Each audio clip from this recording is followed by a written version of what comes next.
num momento em que o povo já está aculturado, né? Totalmente aculturado, né? De tanto tempo que ficou em cativeiro, que o povo perdeu toda a essência, toda a simbologia, toda a cultura, perdeu até a língua hebraica, né? Falava-se somente aramaico naquele momento. Mas havia Neemias e Esdras, e juntamente com eles poucos. Não passava de 300 ou 400 mil pessoas que voltaram para reconstruir. Primeiro, reconstruir o templo. Segundo, reconstruir a Jerusalém através dos muros de Jerusalém, isso no tempo de Neemias. Então você tem. Mas quantos ficaram lá? Na terra dos caldeus, medos, persas e distribuídos por todo o globo terrestre? Ficaram mais de 4 milhões. Então eram 4 milhões, né? Eu estou falando mais ou menos, tá? Os livros históricos é que falam mais ou menos nesse valor, nessa quantidade de gente. Então ficaram 4 milhões distribuídos, né? Em vários lugares, principalmente na região da Média e da Pérsia, como antes disso, na região dos caldeus, dos babilônicos, né? Então, desses 4 milhões, praticamente 10% é que voltou para a terra, para reconstruir toda a terra conforme a promessa do Senhor. Então, sempre haverá esse remanescente. Dito isso, quando eles voltaram, mais uma vez, eles padecem porque parte do povo se rebela, perde toda a sua identidade, se contamina com os deuses da terra, aquela coisa toda. Mas aí vem, né, Jesus Cristo e traz essa linha de raciocínio. E nós estamos aqui pensando a respeito já dos últimos acontecimentos, das últimas notícias, escatologia, últimas notícias, o estudo das últimas notícias.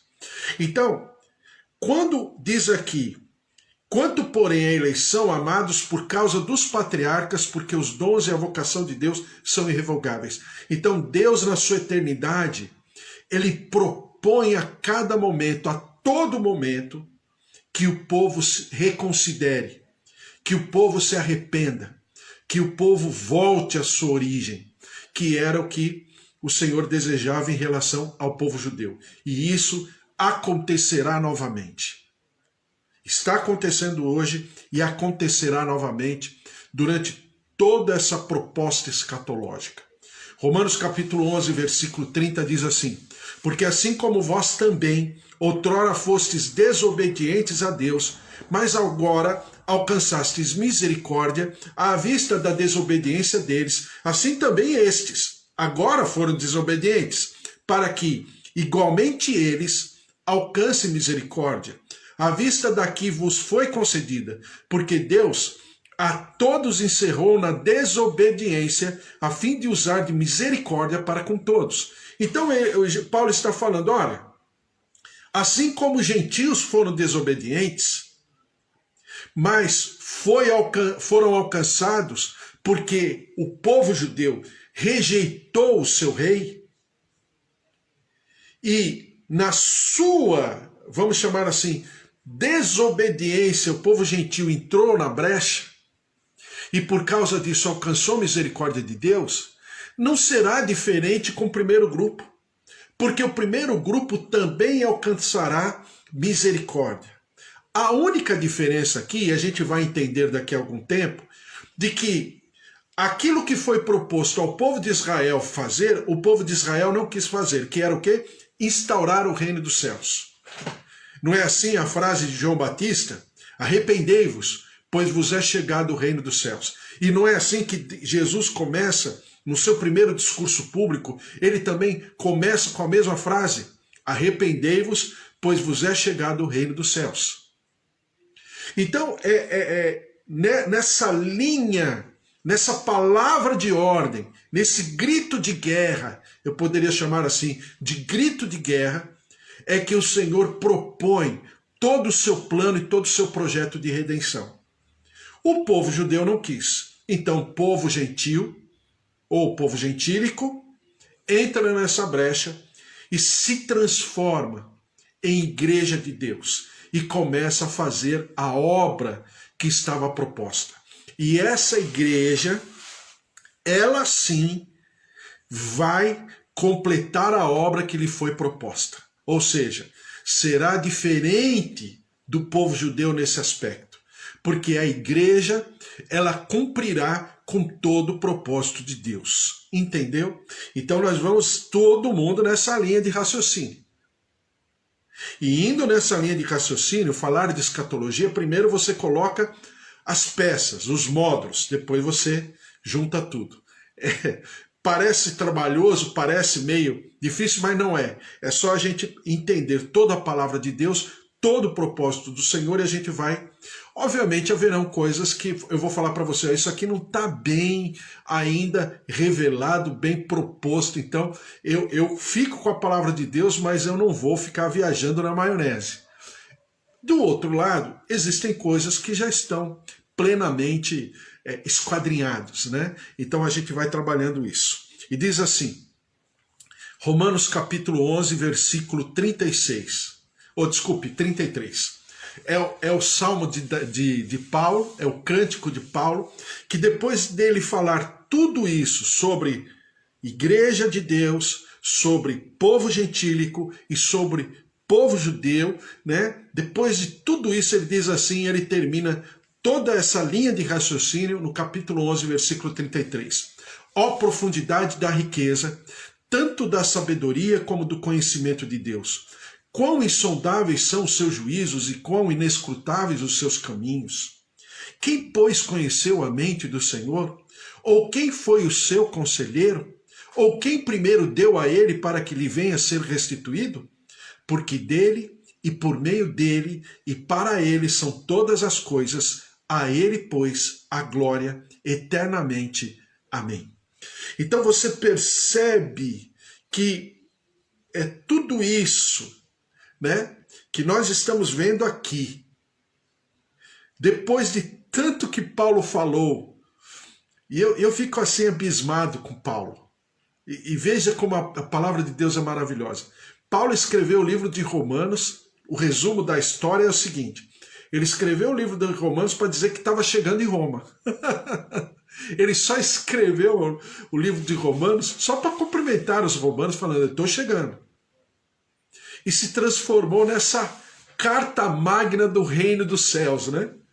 Alguns dizem que o livro de Romanos como é que eles chamam? É o Evangelho de Jesus Cristo segundo o apóstolo Paulo. Ou seja, o livro de Romanos, aos olhos teológicos, seria visto como o quinto evangelho.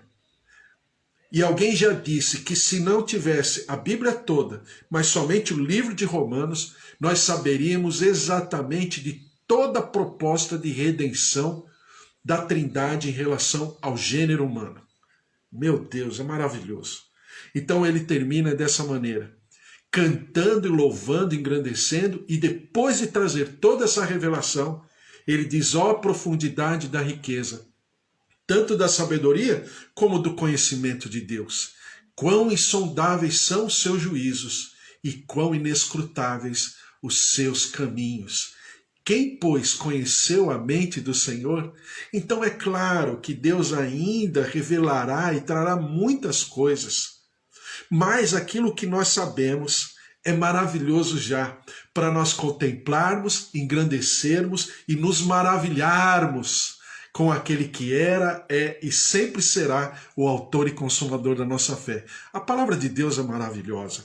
Em Efésios capítulo 2, versículo 11, diz assim, portanto, lembrai-vos de que outrora vós gentios na carne, ou seja, se tem o judeu na carne, também tem o gentio na carne. Lembra que a gente já leu? Que nem todos os judeus são da promessa, como também nem todos os gentios são da promessa. Quem é a promessa? A promessa se chama Jesus Cristo.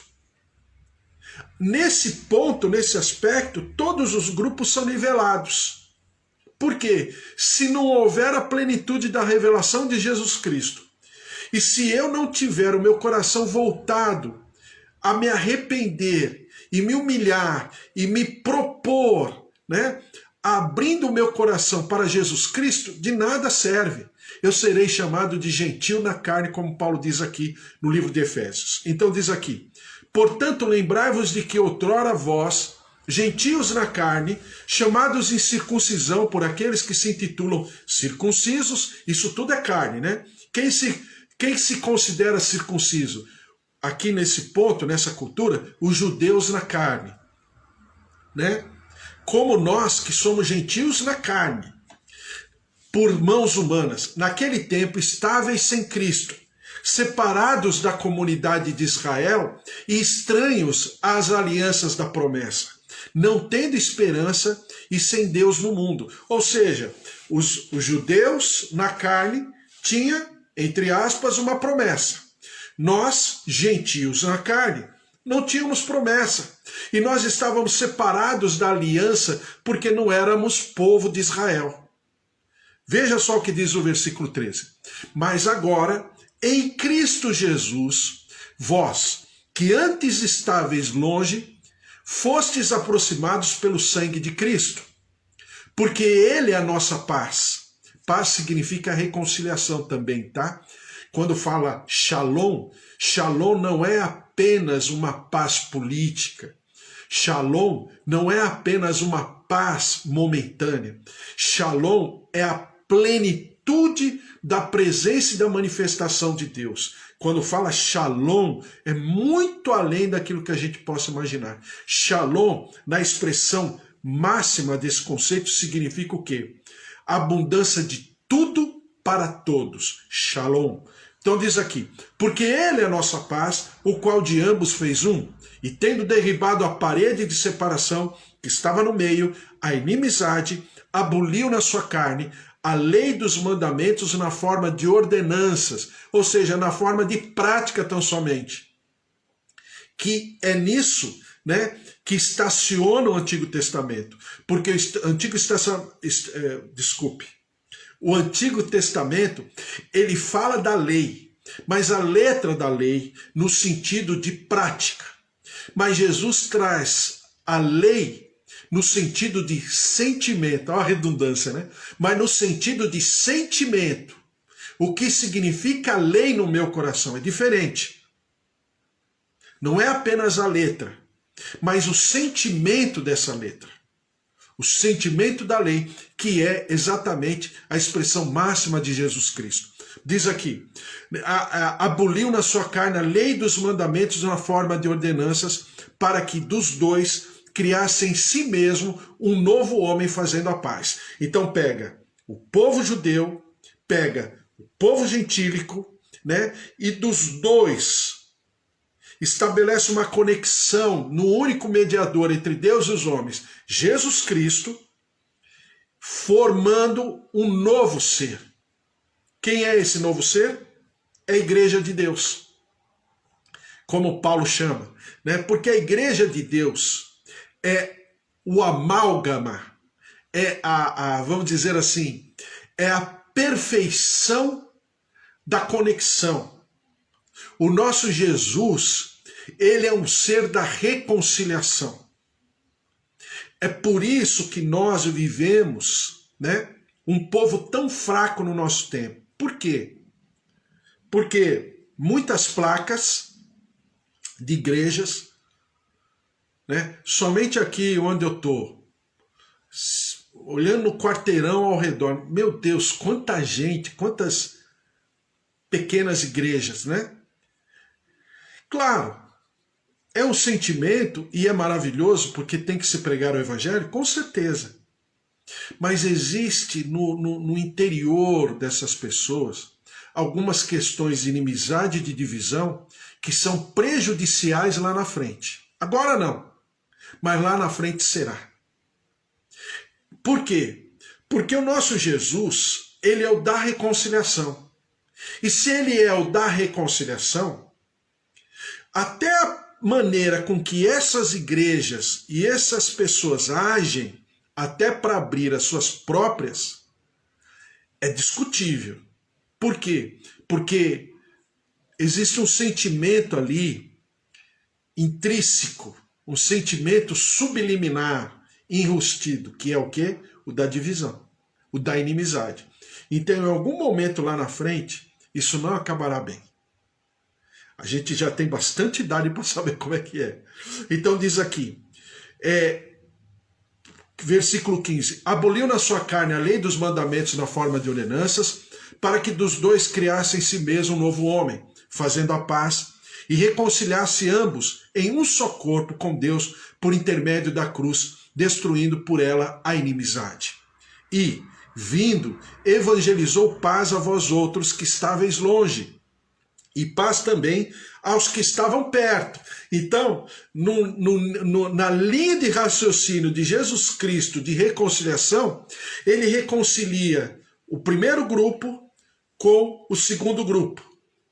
E ele não apenas reconcilia, mas ele estabelece de maneira a conectar, a soldar, numa perfeita constituição, chamada Igreja de Deus. E diz assim, e vindo evangelizou paz a vós outros que estáveis longe, e paz também aos que estavam perto, porque por ele ambos temos acesso ao Pai em um Espírito. Assim, já não sois estrangeiros e peregrinos, mas concidadãos dos santos e sois da família de Deus.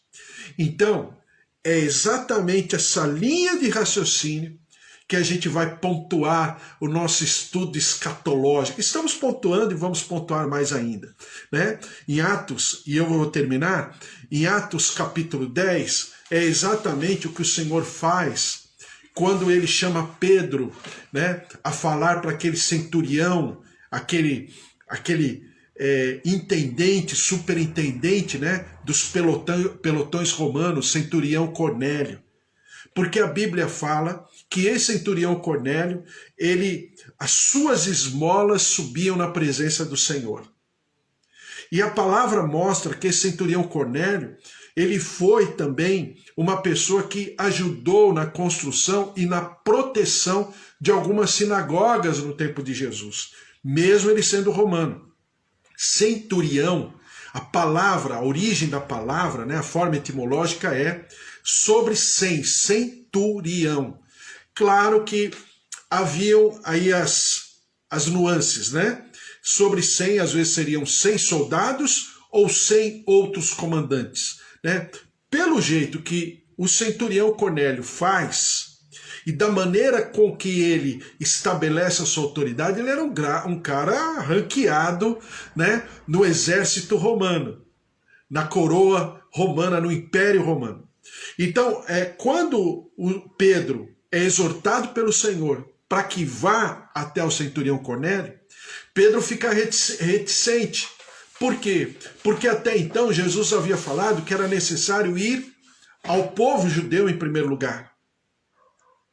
E aí Deus dá uma visão para Pedro e um lençol desce do céu com animais impuros aos olhos judaicos, na cultura hebraica, na lei mosaica, né? Então, esse lençol desce e aí o Senhor ordena a Pedro, Pedro, come. E Pedro fala, como comerei eu alguma coisa maldita? Aí o Senhor fala, como é que você está chamando maldito aquilo que vem da minha parte? E aí Pedro entende. Mas essa coisa era tão séria no sangue, na cultura judaica, de uma maneira tão profunda, que por muitas vezes o Senhor insistiu para que o povo judeu pregasse ao povo gentílico. Até que chega um momento que Paulo se levanta e Paulo, né, recebe essa incumbência junto com Barnabé, com Marcos, com outros, Priscila, Áquila e todos os outros que a gente sabe ali no Novo Testamento, para pregar o evangelho aos gentios. Porque não adiantou, o povo judeu não entendeu. Então, aquilo que eu falei para você nesses dias, ainda que Deus tenha substituído, né, o povo judeu, porque nem aceitou Jesus como rei, como nação judaica, né?